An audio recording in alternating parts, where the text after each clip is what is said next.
एक दिन महाराज परीक्षित जी ने सुखदेव भगवान से पूछा, भगवान आप हमें विदुर जी का चरित्र श्रवण करवाइए। सुखदेव जी कहते हैं, यदा तो राजा स्वसुतान साधून पुषडन्न धर्मेण विनष्ट दृष्टि भ्रातुर्यविष्टस्य सुतान विबुन्धून् प्रवेश्य लाक्षा भवने ददाह। जिस समय राजा धृतराष्ट्र बिल्कुल अंधे हो चुके थे, अंधे तो वह बचपन से ही थे, बाहर की आंखें तो पहले ही फूटी हुई थी, पर पुत्र के प्रेम में इतना मोह छा गया कि भीतर की भी आंखें बंद हो गईं। ज्ञान विराग नयन उरगारी, अर्थात ज्ञान और वैराग्य के जो दूसरे नेत्र हैं आज वह भी नष्ट हो गए, क्योंकि राजा धृतराष्ट्र अधर्म का पोषण करने लगे, अधर्म का आश्रय ले रहे हैं, इसलिए उनके विवेक के नेत्र भी नष्ट हो गए। श्री विदुर जी महाराज ने समझाने का प्रयास किया। विदुर जी महाराज धर्मावतार हैं और श्री युधिष्ठिर जी महाराज भी धर्मावतार हैं, तो पांडव पक्ष में श्री युधिष्ठिर जी महाराज धर्म के रूप में हैं और कौरव पक्ष में श्री विदुर जी महाराज हैं। दोनों ओर धर्म है, पर अंतर क्या है? फिर पांडव विजयी क्यों हुए और कौरवों का पराभव क्यों हुआ? क्योंकि कौरवों के पक्ष में जो धर्म है उसकी विडंबना यह है कि कौरव जैसा चाहते हैं विदुर जी को वैसा करना पड़ता है। विदुर जी धर्म का रास्ता दिखाते हैं, समझाते हैं, पर ना कोई चलने वाला है ना कोई मानने वाला है। दुर्योधन आदि चाहते हैं कि विदुर हमारे अनुसार चले, ना कि हम विदुर के अनुसार। तो भैया धर्म तब हमारी रक्षा करेगा जब हम पहले धर्म के अनुसार चलेंगे। धर्मो रक्षति रक्षितः, धर्म की पहले रक्षा आप कीजिए, तब धर्म आपकी रक्षा करेगा। माता जानकी जी पंचवटी में थीं और साधु वेश बना करके रावण आया, तो रावण ने भिक्षा मांगी। किशोरी जी ने सोचा कि क्या किया जाए, मेरे देवर जी कह करके गए हैं कि माँ निशाचरों की माया समझ में नहीं आती है, इसलिए आप यहाँ से बाहर मत निकलना, रेखा का उल्लंघन मत करना। और ये साधु कह रहा है कि मैं बधी भिक्षा नहीं लूँगा, और यदि मैंने इसको भिक्षा नहीं दिया तो हमारा धर्म नष्ट होगा कि एक गृहस्थ के यहाँ से कोई भिक्षुक बिना कुछ लिए चला गया, और ये साधु कह रहा है कि मैं बधी भिक्षा नहीं लूँगा, रेखा के बाहर आकर मुझे भिक्षा दो। तो मुझे धर्म की तो रक्षा करनी ही चाहिए, और रेखा का उल्लंघन करके जैसे ही माता सीता जी ने भिक्षा दी कि रावण हरण करके ले गया। किशोरी जी से किसी ने शंका किया, आपने तो धर्म की रक्षा किया, अब आपकी रक्षा कौन करेगा? किशोरी जी ने समाधान दिया, जिस धर्म की मैंने रक्षा की है वही धर्म हमारी भी रक्षा करेगा। और उसी धर्म के रक्षा के बल पर लंकेश्वर को भी किशोरी जी उसी के घर पर ललकार रही हैं, फटकार रही हैं। ये है धर्म रक्षा का बल। जिस रावण के बल से सारा जगत कांपता था, किशोरी जी उसे तिनका दिखा करके ललकार रही हैं कि तेरी औकात मेरे सामने तिनके के बराबर है, तिनके के समान है, क्योंकि मैंने अपने धर्म का पालन किया है। तो पांडव पक्ष में महाराज युधिष्ठिर जी जो कुछ कहते हैं, धर्मराज जो कुछ कहते हैं, पांडव आंख बंद करके वही करते हैं। तो धर्मराज की आज्ञा का उल्लंघन करने वाला पांडव पक्ष में कोई नहीं है, पर कौरव पक्ष में धर्म की बात सुनने वाला कोई नहीं है। विदुर जी महाराज चिल्ला चिल्ला करके परेशान हो गए। यही कारण था कि कौरव मारे गए और धर्म के आश्रित पांडवों की रक्षा हुई। यतो धर्मस्ततो जयः।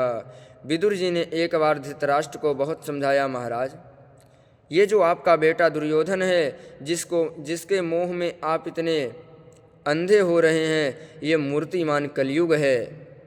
और नीति कहती है भाई, यदि हाथ में कोई खतरनाक रोग हो जाए और डॉक्टर साहब कहें कि ठीक होने वाला नहीं है, इस हाथ को ही कटवा दो, तो यदि उस हाथ को कटवाने से यदि हमारे संपूर्ण शरीर की रक्षा हो रही है, तो बुद्धिमानी यही है कि उस हाथ को कटवा दो।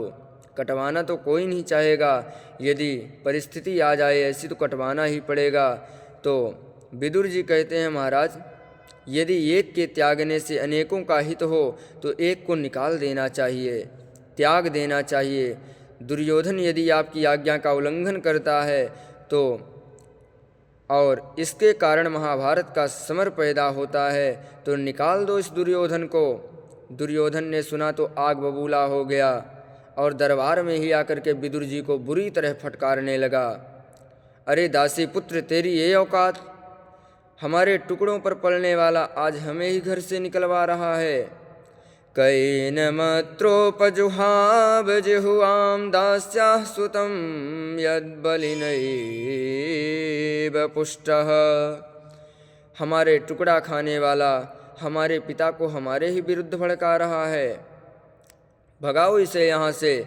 विदुर जी समझ गए कि वाह, दुर्योधन इतना सब कह रहा है और महाराज धृतराष्ट्र बिल्कुल चुप बैठे हैं, मौन बैठे हैं। इसका मतलब इन्हें हमारे परामर्श की आवश्यकता नहीं है। सचिव जब चाटुकार हो जाए तो समझ लो कि राजा के पतन में विलंब नहीं है। डॉक्टर साहब मरीज की रुचि देख करके यदि मीठी मीठी बातें करने लगें तो समझ लो बीमारी कभी मिटने वाली नहीं है। गुरु यदि चेला का रुख देख करके हाँ में हाँ मिलाने लग जाएं तो चेला का कभी कल्याण होने वाला नहीं है। इसलिए इन तीनों को जिसमें हित दिखाई पड़े वही कहना चाहिए। यदि वह मुँह देखी ठुकुर सुहाती करने लगे तो निश्चित रूप से तीनों का हित नहीं है। विदुर जी समझ गए कि हमारे परामर्श की आवश्यकता इनको नहीं रह गई, अब हमें चलना चाहिए। तो सचिव वैद्य गुरु तीन जो प्रिय बोलहि भयास, राज धर्म तनु तीन करी हो ही बेग ही नास। स्वयं धनुर्द्वारि निधाय मायां गतव्यथो या दुर्मानयाना। सनिर्गतः कौरव पुण्यलब्धो गजाह्वया तीर्थपदः पदानि। श्री विदुर जी महाराज ने अपने धनुष बाण सब दरवाजे पर रख दिए। अब धनुष बाण दरवाजे पर क्यों रख दिए? इसलिए रख दिए यदि ले करके साथ में जाऊंगा तो कहीं कौरव ये ना समझ बैठें कि हमारे शत्रुओं से मिलने जा रहे हैं। इसलिए धनुष बाण दरवाजे पर रख करके और निष्पक्ष होकर के जा रहे हैं। सुखदेव बाबा कहते हैं, राजन केवल विदुर जी नहीं जा रहे हैं, निर्गतः कौरव पुण्य लब्धो, मानो आज समस्त कौरवों का पुण्य ही विदुर जी के साथ चला जा रहा है। जब तक निशाचरों में राक्षसों में विभीषण जी लंका में रहे तब तक उन राक्षसों का हित रहा, और जैसे ही विभीषण जी ने राक्षसों का परित्याग किया तो गोस्वामी जी ने संकेत दिया, अस कहे चला विभीषण जब ही, आयुहीन भय सब तब ही। विभीषण जी ने लंका को त्यागा कि निशाचर आयुहीन हो गए। विदुर जी ने कौरवों का परित्याग किया तो आज कौरव भी पुण्यहीन हो गए। विदुर जी ने गृह त्याग किया और तीर्थ यात्रा के लिए निकल पड़े।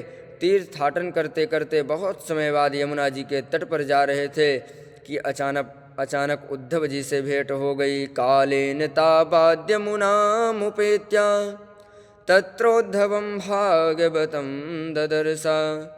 भगवान के परम प्रिय महाभागवत सखा श्री उद्धव जी से भेंट हुई। अरे भैया उद्धव, बताओ कैसे हो? अनेकानेक प्रश्न हो गए। उस महाभारत का क्या हुआ ये बताओ। मैं तो छोड़ करके ही चला आया था। और द्वारिका में कौन कौन है? हमारे प्रभु आनंद से हैं। जब सभी की कुशलता के अनेकानेक प्रश्न कर डाले तो उद्धव जी के नेत्र बंद हो गए। विदुर जी बोले, क्या हुआ भैया? भगवान के प्रेम में उद्धव जी की तो समाधि लगी जा रही है। जैसे तैसे विदुर जी ने उन्हें सावधान किया। तब उद्धव जी में होश आया।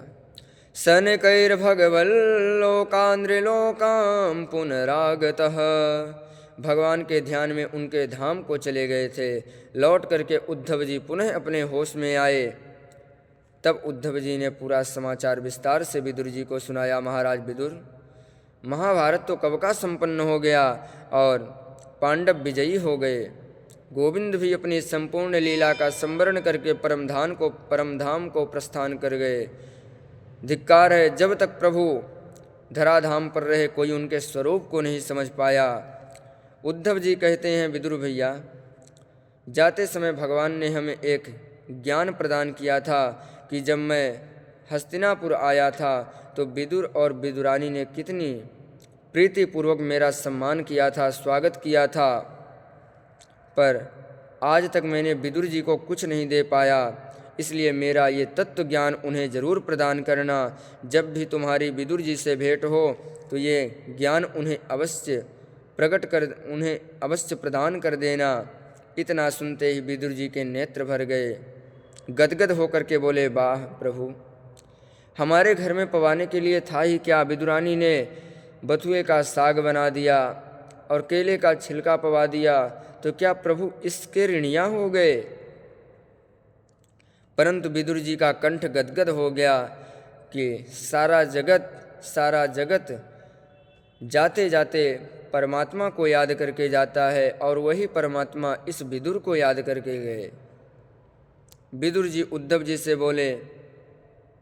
उद्धव जी ने कहा, हमारे पास तो समय नहीं है, लेकिन उपाय बता सकता हूँ। वह ज्ञान तुम्हें मैत्रेय मुनि अवश्य सुनाएंगे, क्योंकि हमारे बगल में बैठ करके मैत्रेय मुनि भी श्रवण किए थे।